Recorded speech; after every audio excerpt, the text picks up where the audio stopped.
નમસ્કાર મિત્રો, સ્વાગત છે તમારું અમારી ચેનલ પર એક નવા વિડીયોમાં। તો મિત્રો, જે લોકો પણ કપડાં પહેર્યા વગર સ્નાન કરે છે તે દરેક લોકોએ એટલે કે વિડીયો જરૂર જુઓ। નમસ્તે મિત્રો, જય શ્રી કૃષ્ણ। મિત્રો, તમને એક વાર્તા દ્વારા જણાવશું કે કપડાં પહેર્યા વગર સ્નાન કરવાવાળા લોકો સાથે શું થાય છે। તો મિત્રો, તમારો સમય બગાડ્યા વિના હવે આપણે વાર્તાની શરૂઆત કરી દઈએ। તો મિત્રો, એકવાર ભગવાન વિષ્ણુ અને માતા લક્ષ્મી સાથે હરિદ્વારમાં ફરતા હતા। માતા લક્ષ્મીએ જોયું કે બધા જ લોકો ગંગા નદીમાં સ્નાન કરી રહ્યા છે અને હર હર ગંગે બોલી રહ્યા છે। તો મિત્રો, જો તમે આ વિડીયો જોઈ રહ્યા છો તો કૃપા કરીને છેલ્લે સુધી ધ્યાનપૂર્વક સાંભળજો, કારણ કે અધૂરું જ્ઞાન ક્યારેય પણ કોઈના માટે લાભદાયક સાબિત નથી થયું। તો મિત્રો, સાથે જ આ વિડીયોને લાઈક કરી, શેર કરી અને કમેન્ટ બોક્સમાં જય મા લક્ષ્મી જરૂર લખી દેજો। અને આ ચેનલને જે લોકો સબસ્ક્રાઈબ કરે તેમના જીવનમાં હંમેશા સુખ, શાંતિ અને સમૃદ્ધિ જ બની રહેશે। તેમનું ઘર માતા લક્ષ્મીના આશીર્વાદથી હંમેશા સમૃદ્ધ રહેશે। જ્યારે પણ માતા લક્ષ્મીએ જોયું કે બધા જ લોકો ગંગામાં સ્નાન કરી રહ્યા છે અને હર હર ગંગે બોલી રહ્યા છે, પરંતુ બધા જ દુઃખી છે અને પરેશાન છે, ત્યારે લક્ષ્મી માતાએ ખૂબ જ આશ્ચર્ય સાથે ભગવાન વિષ્ણુને પૂછ્યું કે ગંગામાં આટલી બધી વાર સ્નાન કર્યા પછી પણ તેમના પાપો અને દુઃખોનો નાશ કેમ નથી થતો? શું ગંગામાં હવે તે સત્યતા નથી? ભગવાન વિષ્ણુએ કહ્યું કે ગંગામાં તો એ જ શક્તિ છે, પણ આ લોકોએ પાપનો નાશ કરે એવી પવિત્ર ગંગા નદીમાં સ્નાન કર્યું નથી, તો પછી તેઓ તેનો લાભ કેવી રીતે મેળવી શકે? લક્ષ્મીજીએ આશ્ચર્ય સાથે કહ્યું કે જ્યારે બધા સ્નાન કરીને તો જઈ રહ્યા છે અને તેમના શરીર પર હજુ પણ સુકાયા નથી। ભગવાન વિષ્ણુએ કહ્યું કે આ લોકો માત્ર પાણીમાં ડૂબકી લગાવીને જ આવી રહ્યા છે। કાલે તમને એનું રહસ્ય સમજાઈ જશે। બીજા દિવસે ભારે વરસાદ શરૂ થયો અને શેરી કાદવથી ભરેલી હતી। એક પહોળા રસ્તા પર એક કુંડો ખાડો હતો, ચારે બાજુ કાદવનો ઢગલો થઈ ગયો। આ સમયે ભગવાન વિષ્ણુ તેમની દિવ્ય લીલાની શરૂઆત કરી। તેમને એક વૃદ્ધ માણસનું રૂપ ધારણ કર્યું અને જાણી જોઈને ખાડામાં પડી ગયા, જાણે કોઈ માણસ ચાલતા ચાલતા ખાડામાં પડી ગયા હોય અને પ્રયાસ કરવા છતાં બહાર ન નીકળી શક્યા।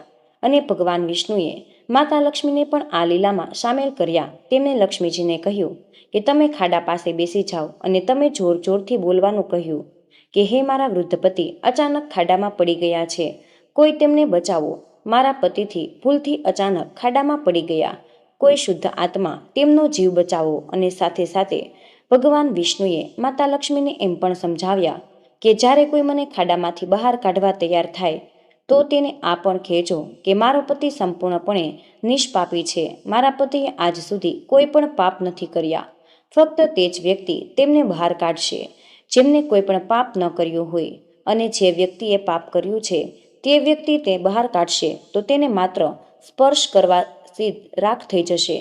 તથાસ્તુ કહીને લક્ષ્મીજી ખાની પાસે ધાર પર બેઠા અને ત્યાં પસાર થતા લોકોએ ભગવાન વિષ્ણુને તેમને શીખવ્યું હતું તે કહેવા લાગ્યા।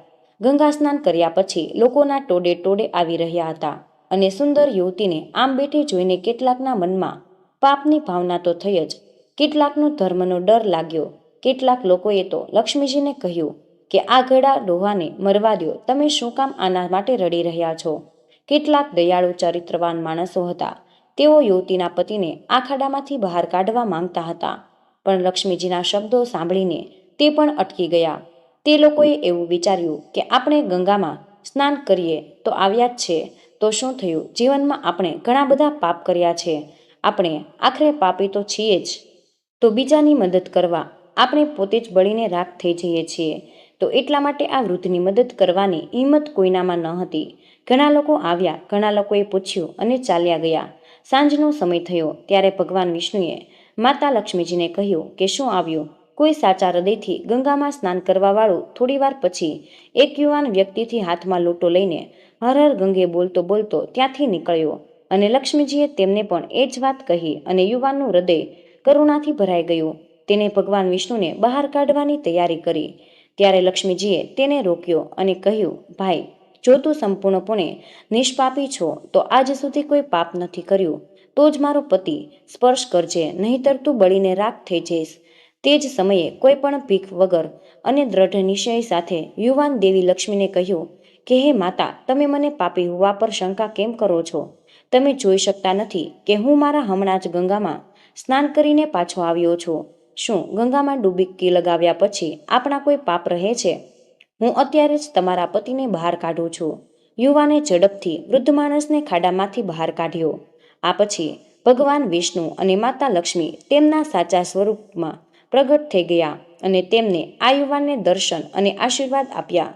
ભગવાન વિષ્ણુએ માતા લક્ષ્મીને કહ્યું કે આટલા બધા લોકોમાંથી ફક્ત એક જ વ્યક્તિ ગંગામાં સ્નાન કર્યું છે, એટલા માટે જે પણ કોઈ લોકો શ્રદ્ધા અને વિશ્વાસ વગર ફક્ત બીજાને દેખાડવા ખાતર ગંગામાં સ્નાન કરે છે તેમને વાસ્તવિક લાભ નથી મળતો, પરંતુ તેનો અર્થ એ પણ નથી કે તેમનું ગંગામાં સ્નાનો વ્યર્થ જાય છે. ગંગામાં સ્નાન કરવું પણ ખૂબ જ પુણ્યશાળી છે. આ પછી ભગવાન વિષ્ણુએ માતા લક્ષ્મીને કહ્યું કે હવે હું તમને એવી 10 બાબતો વિશે જણાવીશ કે જે વ્યક્તિ સ્નાન કરતી વખતે આ 10 બાબતોનું ધ્યાન રાખે છે તે ક્યારેય દુઃખી નથી થતો. તેમના ઘરમાં માતા લક્ષ્મીનો હંમેશા વાસ રહે છે. તેમના ઘરમાં અપાર સુખ સમૃદ્ધિ આવે છે. તેમનો આખો પરિવાર ખુશીઓથી રહે છે.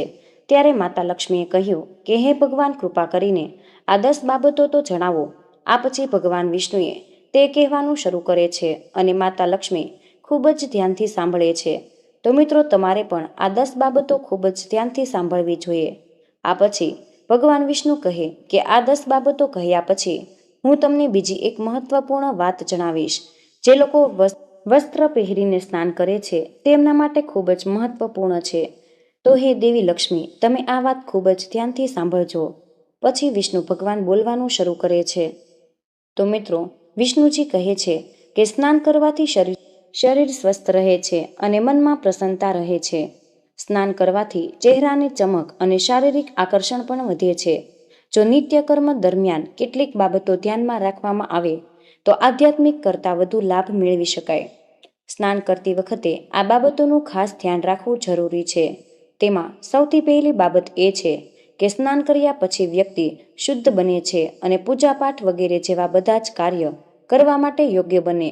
તેથી દરેક લોકોએ સવારે સ્નાન કરવું જોઈએ. આ સિવાય શાસ્ત્રમાં કહેવાયું છે કે સવારે સ્નાન કરવાથી પાપોના નાશ થાય છે અને પુણ્યની પ્રાપ્તિ થાય છે. એવું કહેવાય છે કે સવારે સ્નાન કરનારાઓ પાસે આસપાસ નકારાત્મક ઉર્જા નથી ફરતી, તેથી સવારે સ્નાન કરવું યોગ્ય છે.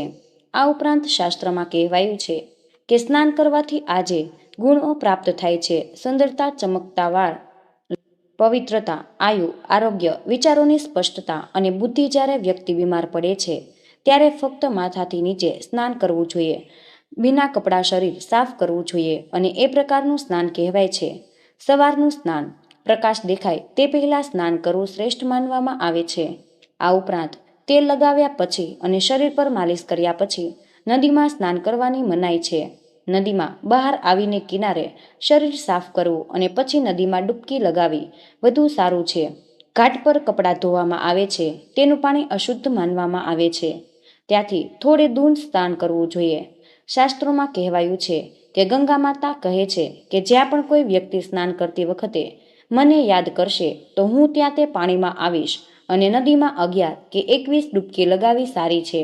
આ પછી ભગવાન વિષ્ણુએ કહ્યું છે કે હવે હું તમને એવા લોકો વિશે જણાવીશ જેની વસ્ત્ર સ્નાન કરે છે, કારણ કે હિન્દુ ધાર્મિક ગ્રંથોમાં દરેક વસ્તુ માટે કેટલાક નિયમો બતાવવામાં આવ્યા છે. આમાંનો એક નિયમ સ્નાન સંબંધિત છે. એવું મનાય છે કે દરેક લોકોએ શાસ્ત્રોના નિયમોનું પાલન કરવું જોઈએ, જેથી ઘરમાં સુખ, સમૃદ્ધિ અને માતા લક્ષ્મી પ્રસન્ન થાય છે. ખરેખર આપણા શાસ્ત્રોમાં ઘણી બધી વાતો લખેલી છે જેનું આપણે સદીઓથી પાલન કરી રહ્યા છીએ, પરંતુ તેના કારણો વિશે આપણી પાસે હજુ પણ સંપૂર્ણ માહિતી નથી. એવા જ એક નિયમ છે સ્નાન કરવાનું. તમે ઘણીવાર તમારા પરિવારના સભ્યોને કહેતા સાંભળ્યા જ હશે કે જ્યારે કપડાં વગર એટલે કે નિવસ્ત્ર નાહવું જોઈએ કે નહીં. જો આપણે પૌરાણિક કથાઓ વિશે વાત કરીએ તો નિવસ્ત્ર સ્નાન કરવાની મનાઈ છે. એવું એક સૌથી મોટું કારણ ભગવાન શ્રી કૃષ્ણના સમય સાથે સંબંધિત છે. પૌરાણિક કથાઓ અનુસાર એક વખત જ્યારે ગોપિકાઓ તળાવમાં સ્નાન કરતી હતી અને તેઓ તમામ નિવસ્ત્ર હતા, ત્યારે બાળકૃષ્ણએ ગોપિકાઓના બધા જ કપડાં છુપાવી દીધા. તે સમયે જ્યારે બાળકૃષ્ણ તેમના કપડાં છુપાવી દીધા અને ગોપીઓએ તેમના કપડાં પાછા લેવાની વિનંતી કરી, ત્યારે ભગવાન કૃષ્ણએ તેમને સમજાવ્યા, કપડાં પહેર્યા વગર સ્નાન કરવું ન જોઈએ. આ જળમાં દેવતા વરુણદેવનું અપમાન કરે છે. તેથી તમને સલાહ આપવામાં આવે છે કે વસ્ત્ર સ્નાન ન કરો. જો તમે સ્નાન કરતી વખતે એવું વિચારો છો કે બંધ રૂમમાં કોઈ તમને જોઈ નથી રહ્યું, તો તે તદ્દન ખોટું છે, કારણ કે ભગવાન તમને દરેક જગ્યાએ જોઈ રહ્યા છે. અને જો તમે વસ્ત્ર સ્નાન કરી રહ્યા છો, તો તે મુખ્યત્વે જળના દેવતા વરુણદેવનું અપમાન કહેવાય. વસ્ત્ર સ્નાન કરવાથી તમે પાપી બની શકો છો અને આર્થિક અને શારીરિક નુકસાન થઈ શકે. જો તમે કપડાં પહેર્યા વગર સ્નાન કરો છો, તો નકારાત્મક ઉર્જા તમારા શરીરમાં પ્રવેશ કરે છે. એટલા માટે તમને હંમેશા સલાહ આપવામાં આવે છે કે સ્નાન કરતી વખતે ઓછામાં ઓછું એક કપડું શરીરને ઢાંકવું જોઈએ, પરંતુ કપડાં વગર તમારે સ્નાન ન કરવું જોઈએ. તો જ તે તમારા માટે સારું રહેશે. અને વસ્ત્ર સ્નાન કરવાથી શરીરને સકારાત્મક ઉર્જા શરીરમાંથી નીકળી જાય છે. અને આ ફક્ત તમારા શરીરને જ નહીં, પરંતુ તમારા મન અને મસ્તિષ્કને પણ અસર કરે છે. મિત્રો, ગરુડ પુરાણ અનુસાર જ્યારે પણ તમે સ્નાન કરો છો, ત્યારે તમારા પૂર્વજો તમારી આસપાસ જ હાજર હોય છે. જો તમે તેને વસ્ત્ર સ્નાન કરો છો, તો તે પછી તમે પિતૃદોષથી પીડાઈ શકો છો. આવા સ્નાન કરવાથી તમારા પૂર્વજો સંતુષ્ટ નથી થતા અને મિત્રો તેનાથી ઘરમાં પિતૃદોષ ઉત્પન્ન થઈ શકે છે. અને વસ્ત્ર સ્નાન કરવાથી પૂર્વજો ક્રોધિત થઈ જાય, સુખ, સમૃદ્ધિ અને શાંતિનો નાશ થઈ શકે છે. તેથી જ ક્યારેય વસ્ત્ર સ્નાન ન કરવું જોઈએ. પુરાણો અનુસાર સ્નાન માટે વપરાતું પાણી પૂર્વજોના ભાગ સ્વરૂપે જાય છે, અને વસ્ત્ર સ્નાન કરવું એ પૂર્વજોની સામે કપડાં વગર સ્નાન કરવા જેવું જ છે. એવું માનવામાં આવે છે કે શાસ્ત્રોમાં આવી માન્યતા છે કે જો કોઈ નિવસ્ત્ર સ્નાન કરે તો દેવી લક્ષ્મી તેના પર ક્રોધિત થઈ શકે છે. અને આ કારણસર જ તમને વસ્ત્ર સ્નાન કરવાની સલાહ આપવામાં આવે છે. અને શાસ્ત્રોમાં પણ આની મનાઈ છે. મિત્રો, તો આ તમારા માટે ખૂબ જ મહત્વપૂર્ણ માહિતી છે. આથી કમેન્ટ બોક્સમાં જય શ્રી કૃષ્ણ અવશ્ય લખી દેજો. તમને વિનંતી છે કે જો તમે હજુ સુધી વિડીયોને લાઇક ન કર્યો હોય, તો વિડીયોને લાઇક કરીને ચેનલને સબસ્ક્રાઇબ જરૂર કરી દેજો. જય શ્રી કૃષ્ણ. રાધે રાધે. ધન્યવાદ. વિડીયોને અંત સુધી જોવા બદલ આપનો ખૂબ ખૂબ જ આભાર.